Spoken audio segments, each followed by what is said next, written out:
It's that time of year again. Hey everybody, what's going on? Welcome to the Opie Awards 2019. As always, I'm your host, the real Geno Reynolds. And it's time for me to reveal what I thought was the best, worst, and my favorites from the year of 2019. To get things started is a special award. This is my favorite movie moment of the year.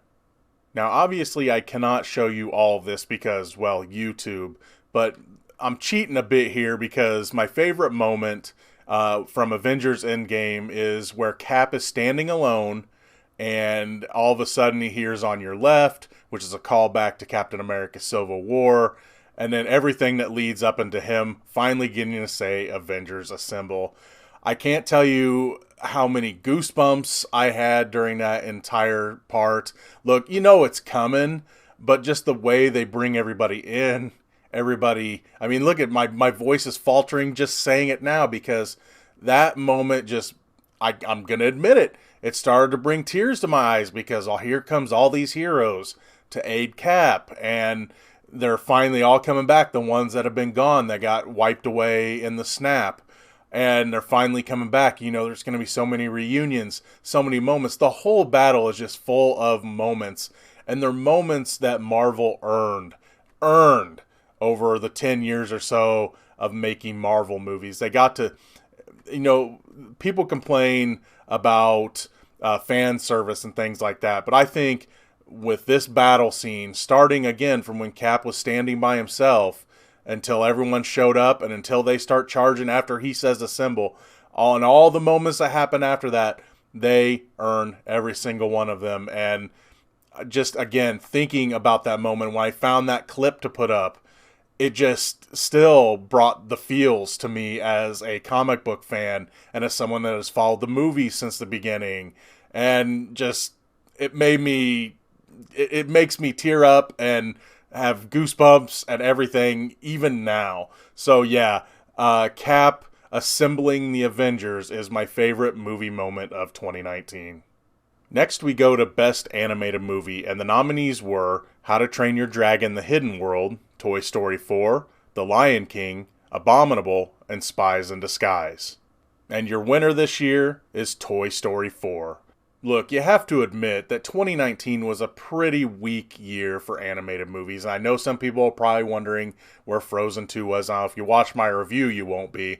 And just look at some of the stuff I have on there. The Lion King, Spies in Disguise, which I didn't think Spies in Disguise was that bad, but is it going to be the best animated movie of the year? No, it really only came down to two of these, which was How to Train Your Dragon and Toy Story 4. And while I liked How to Train Your Dragon, Toy Story 4 really just did something I never thought a Toy Story 4 could do, which was make me want to see another one.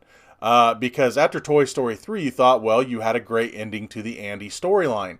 And then Toy Story 4, it's like, why are they making this? Well, they're going to give a send-off to Woody and also kind of set up the future. While it did have its flaws, where, say, you know, they're not using some of the older toys so they can bring in newer toys just so they could sell more toys, I still thought the overall story, writing Woody out, even though I don't think he's completely gone because kids ask questions, and just introducing new characters, especially Duke Kaboom. I love Duke Kaboom. So yeah, Toy Story 4, while it wasn't the great movie I wanted it to be, it was still a really good one, and it stood out over all the other animated movies this year because, again, this year wasn't the strongest for animated film. The next award is for Best Comic Book Movie, and your nominees are Captain Marvel, SHAZAM, Avengers Endgame, Spider-Man Far From Home, and Joker. And the Opie goes to Avengers Endgame. Well, I really like all of the movies on this list. As I mentioned in my favorite movie moment of 2019 just a second ago, Avengers Endgame took 10 years worth of movies and gave us a darn near perfect finale. And I think the reason that it works, because some would say, well, you need Infinity War for this to be a good movie. Well, yes, but also, other than the first of the movie that took place right after Infinity War, they jump ahead 5 years. So the world has moved on, but you still have these characters that feel like they failed and they're trying to find a way to get it back. And then you have characters that have moved on, like Iron Man. He has a kid now. He's married.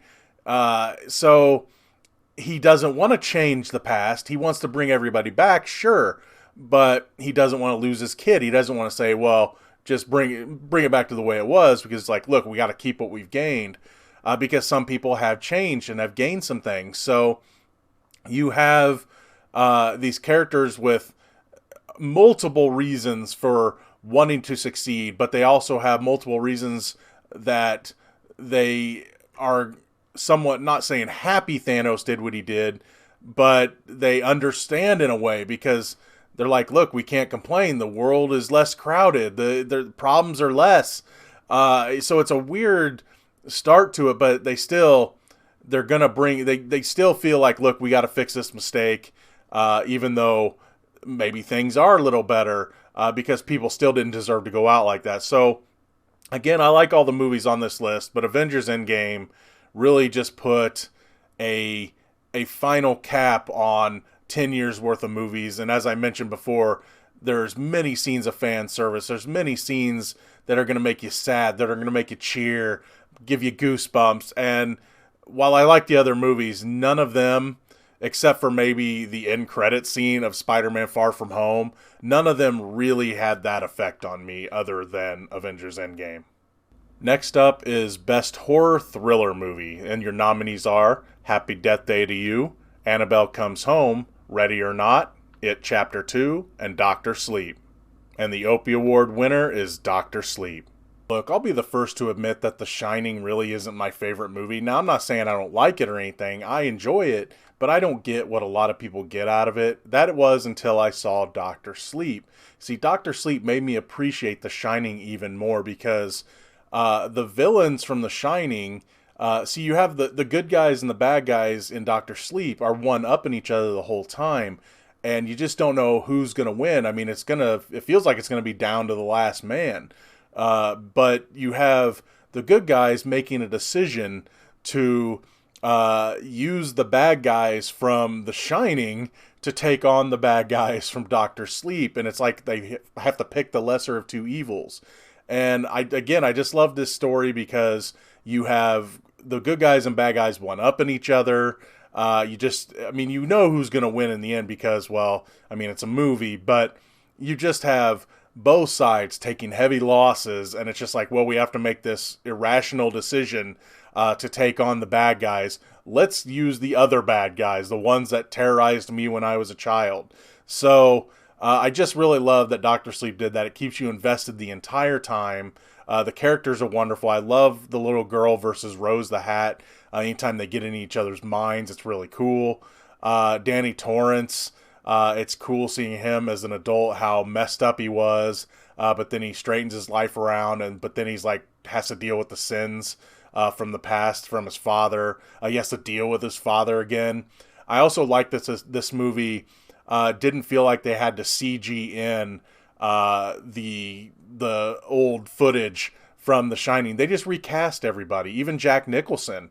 And I thought that was a smart move, because I think it would have been really distracting had you had like a different voice coming from a CG Jack Nicholson. They just used a different actor, and it worked really well. And that Dr. Sleep, for me, while I like the other movies on this list a lot, I don't think any of them, for me, were going to hold a candle to Dr. Sleep.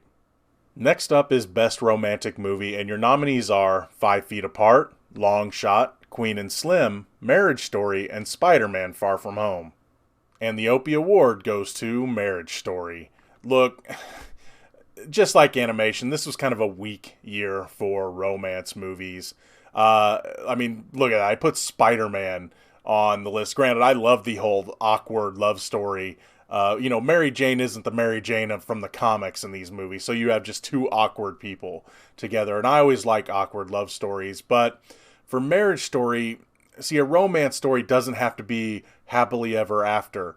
As someone that's been divorced, Marriage Story is one of those movies that it shows you the ugliness that you have lived through already.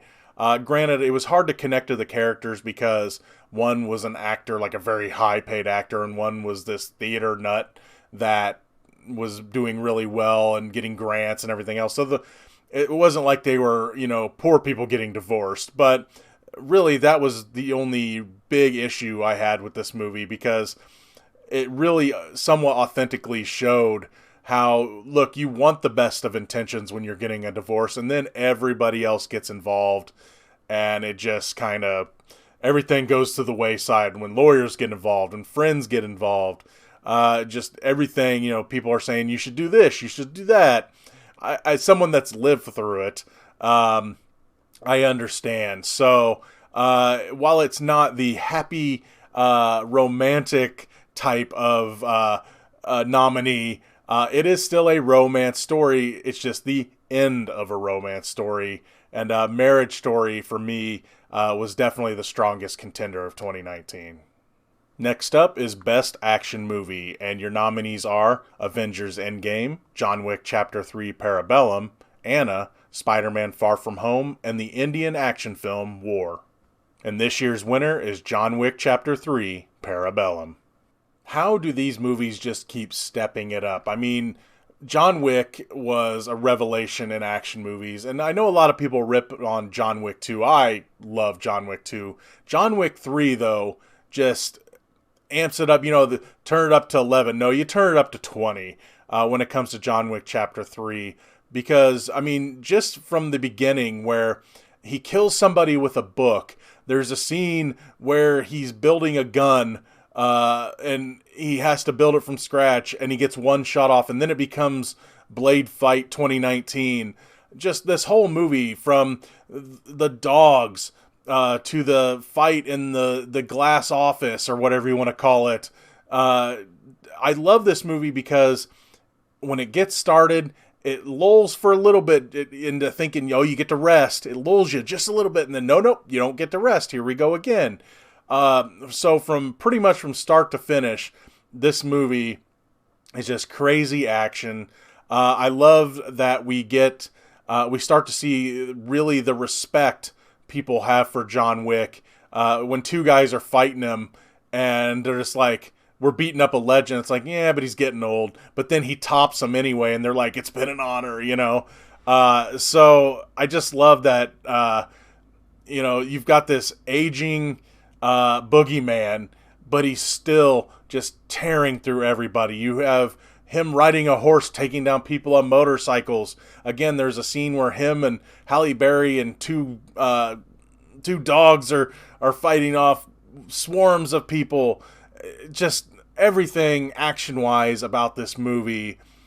It's hard to imagine these movies just keep stepping it up every time. People joke, well, where are you going to go next? I guess it's time to go to space. But who knows what the next one's gonna have. But after seeing John Wick Chapter 3 Parabellum, I'm totally ready for it. Next up is Funniest Movie, and your nominees are Happy Death Day to You, Ready or Not, Zombieland Double Tap, JOJO Rabbit, and Knives Out. And your winner is Ready or Not. After seeing the trailer for this, I had such high hopes that it was going to be this hilariously funny movie. And when I saw it, it was everything I dreamed of. Ready or Not, from your unlikely hero to the inept family that never thought they were going to have to partake in this game of Kill the New Bride. Just the way they act, they don't know how to do anything. You got a guy watching a YouTube video on how to do a crossbow. You have one of the characters who keeps accidentally killing the help. Everything that goes on in this movie is just violent as it is. It is also really funny up until the very last line of the movie. And I don't want to tell you too much about this movie. If you've not seen Ready or Not, if you want a really good, hilarious time, watch it. I cannot recommend it enough. And now for the biggest letdown of the year, and your nominees are Glass, Fighting with My Family, Hellboy, The Kitchen, and Hobbs and Shaw. And your winner is M. Night Shyamalan's Glass. Hey, M. Night, you're going back to movie jail for this.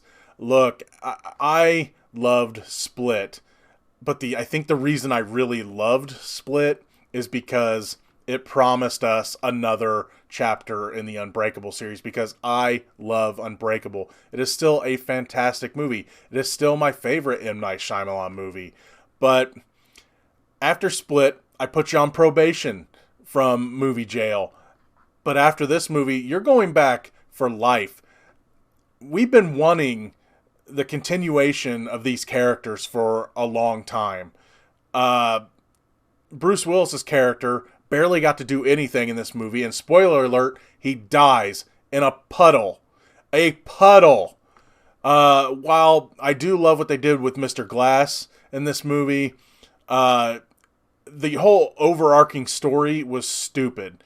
Also, the Beast, who went from terrifying in the last movie, in Split, the Beast was the laughing stock of this movie. Everything he did was for comedy, and it was terrible. And when the overarching story is, hey, there's basically like a shield in this world, or someone watching the Watchmen, so to speak, it was lame. The whole point of this movie was lame. And I was very angry when I left this one. I loved the way it started. You got to see David Dunn take on the Beast. You got to see that David Dunn's son was still with him, grown up. I love the way it started. And I love Mr. Glass's story. I love how he, got free and everything else. All that stuff worked for me. But the misuse of the other two characters, the overarching story of there basically being someone watching the Watchmen, it was just a lame ending to something that should have been amazing. Next up is Best Hero, and your nominees are Iron Man from Avengers Endgame, Spider-Man from Far From Home, Grace from Ready or Not, Ben Solo from Star Wars The Rise of Skywalker, and Benoit Blanc from Knives Out. And your winner is the Iron Man, Tony Stark from Avengers Endgame. While I love the other heroes on this list, who else could it have been? You have this character that was not only there from the beginning of the MCU, but he was the beginning of the MCU. And he knows from when he was told there was millions of possibilities on how this thing could end. And this was the one way that it could end. And Iron Man would have to give up everything he had gained from the last 5 years, his wife, his daughter, everything, for the greater good. They had to win. They had to beat Thanos. And he did the one thing that he didn't want to do, which was give up his life. He was afraid of dying, and he was afraid of losing his daughter and his wife and his friends. He had just gotten back Peter Parker and all of his friends. They had fixed it. But then he had to sacrifice himself to save the universe. And he did just that. And he did it the only way Iron Man could, in style. So yeah, Tony Stark by far is the best hero of 2019. Next up is Best Antihero, and your nominees are Nebula from Avengers Endgame, John Wick from John Wick Chapter 3 Parabellum, Anna from Anna, Tyler from the Peanut Butter Falcon, and Kabir from the Indian action film War. And your winner is Kabir from the Indian action film War. When it came to action movie anti-heroes, none of them stood out to me as much as Kabir from War. First of all, this movie just hit me out of left field. It was hard for me to not pick this movie as best action movie of the year. And I just love this character. I mean, I always joke that he's like the manliest of manly men, right? You'd see him and it's like, I want to be that guy. This guy is so cool. It's one of those. It feels like a 90s action hero. It's a nice callback, but I also love that the character is complicated, because you think he's the villain at first, but no, it turns out that he found out that there was bad stuff going on, so he went rogue to figure it out. They don't give that away at the beginning. I love that the movie did that.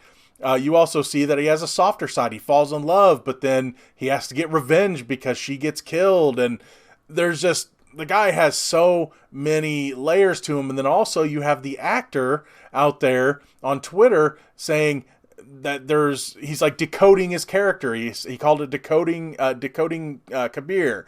And he's like saying this about this scene and this about this scene. I loved that the actor did that for the character. And if you've seen this movie, it is an insane action movie. It's got action. It's got car chases. It steals from so many different movies, but it's awesome. It's got dancing multiple times, dancing and singing. It's crazy. And Kabir is just an amazing character, and it's one of those characters that if they don't do another one with him, I am going to be highly disappointed. So yeah, Kabir is my favorite anti-hero of 2019. Next up is Best Villain, and your nominees are Thanos from Avengers Endgame, Pennywise from It Chapter 2, Arthur Fleck from Joker, Rose the Hat from Dr. Sleep, and Roger Ailes from Bombshell. And this year's winner is Rose the Hat from Dr. Sleep. I mentioned in my review that I had never been creeped out yet turned on so much by a villain. Rebecca Ferguson's performance as Rose the Hat, she is so charismatic but so creepy and evil, and she's also vulnerable because of the battles she has with the little girl. She doesn't always come out unscathed, and I love a complicated villain like that. It was hard to pick this year because I thought Arthur Fleck was a really good villain. Roger Ailes was just evil, and he's based on reality. And then Pennywise and Thanos were both really good too.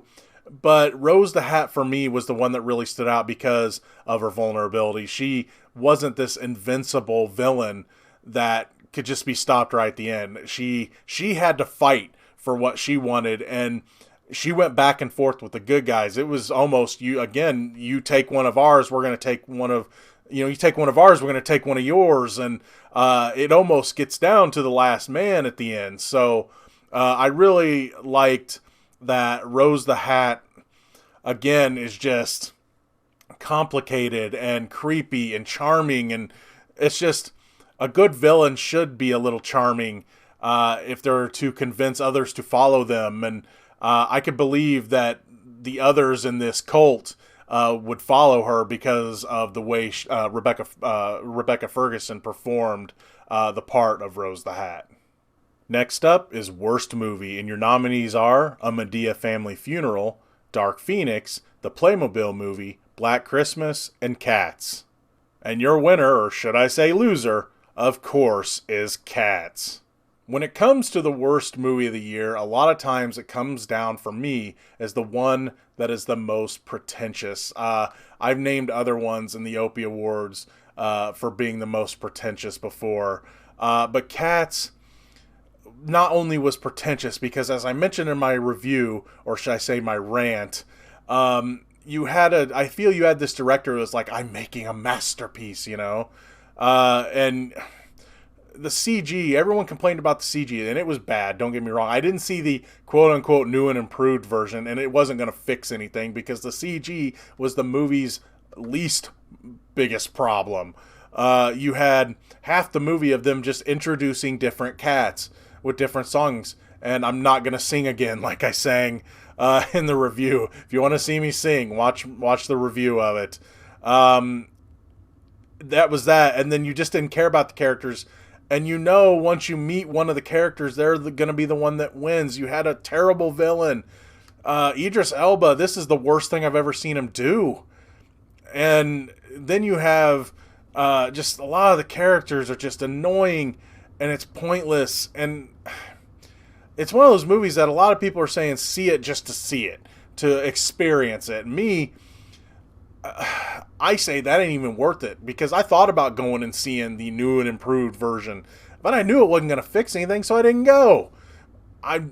Cats, look, I despised Black Christmas. I really despised the Playmobil movie. Dark Phoenix was just like putting a mercy bullet into that franchise, and A Medea Family Funeral I knew wasn't going to be good. Cats, I had at least had a hope. I knew nothing about it going in, but I had this hope that maybe I can ignore the CG and there'll be a good story there. No, it's dumb. It's really, really dumb. And it makes me not even care to even check out like the stage show because I hear it doesn't have much of a story or anything. So yeah, Cats. Cats is the worst of the year by a long shot. Next up is the best movie of the year, and the nominees are Arctic, The Peanut Butter Falcon, The Irishman, Dr. Sleep, and Ford v Ferrari. And your winner is The Peanut Butter Falcon. When it comes to what I think is the best movie of the year, a lot of times it comes down to what is the simplest. And the Peanut Butter Falcon is such a simple concept, but it has such amazing characters that they carry the story and you are invested the entire time. You have this special needs kid that has this dream of meeting his favorite pro wrestler and training under him. You have this guy that's on the run because he's always stealing things, but he ends up becoming this kid's best friend and actually really caring about him. And he punches out like a 13-year-old for using the R word, and I really love that. But you just have this simple love story between the guy that's running away and the girl that's looking for the boy. You finally meet the hero of the kid, and he's not everything he's cracked up to be, but the guy becomes his persona again because he can't believe that this kid actually admires him that much. He thought his career was over, but he's got this kid that watches old VHS tapes and is enamored by this guy, and he becomes that hero for him as well. You have Jake the Snake Roberts in this movie doing what Jake the Snake Roberts does well, play a heel. He's supposed to have a match with this kid, and he ends up really beating the kid up. And it's like, he's like, well, I'm not going to take it easy on him, you know.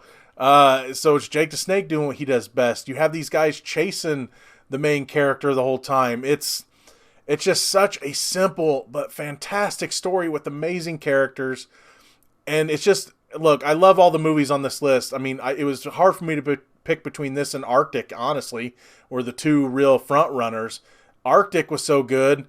You had such a great, pretty much one-man performance by Mads Mikkelsen, but I think that the overall story, and I think maybe I'm a little biased because I'm a pro wrestling fan, but the Peanut Butter Falcon is so much more than that. It feels almost like something that I've said. I believe I said this in a review. If Mark Twain wrote something today, it would be this. And it's just an amazing like travel buddy movie. It's got a lot of heart. It's got great characters. It's got an amazing story. If you have not seen the Peanut Butter Falcon, and I know a lot of you have not, definitely check it out. It is my pick for best movie of 2019. And lastly, we have my favorite movie of 2019. The nominees are Avengers Endgame, John Wick Chapter 3 Parabellum, Ready or Not, Dr. Sleep, and Knives Out. And the Opie Award winner for my favorite movie of 2019 is Rian Johnson's Knives Out. Knives Out proves that Rian Johnson should just be doing his own thing. He shouldn't be taking existing properties. He should be able to write and direct his own stuff, make up his own characters, his own plot lines, use whatever genre he wants. Like he did for Sci-Fi and Looper, Knives Out is just an amazing whodunit. You have interesting characters, interesting twists and turns. You never really know who the villain is. You might think you know, and you may be right if you guess, but you just never know who the villain is because just about everybody has a motive. And there's also, again, just you have this hero that is Benoit Blanc, played by Daniel Craig, who you could see being in another movie. I would love for Rian Johnson to do a sequel to this with just Benoit Blanc. I don't know if you would bring all the other characters in. I mean, one or two of them you might be able to. But I would just love to see them continue these characters. This movie is hilarious. The characters are amazing. The twists and turns are fun. It's just a fun whodunit. You're going to be entertained the entire time, and you just get to play along. It's like, I don't know, a new version of Clue almost. So if you love movies like Clue, you are going to love Knives Out. And if you have not seen it, I highly recommend it. So again, your winner for my favorite movie of 2019 is Knives Out. That's going to be all for the Opie Awards 2019. I hope you've enjoyed the show. Look, I know you're not going to agree with all my picks, but again, remember, these are just all my opinion. If you like or didn't like movies on this list, I'm cool with that. I definitely want to hear what you guys think of my picks, and I want to know what your favorites of 2019 are. That's going to be all for this edition of the Opie Awards 2019. Until next time, until next year, see you later.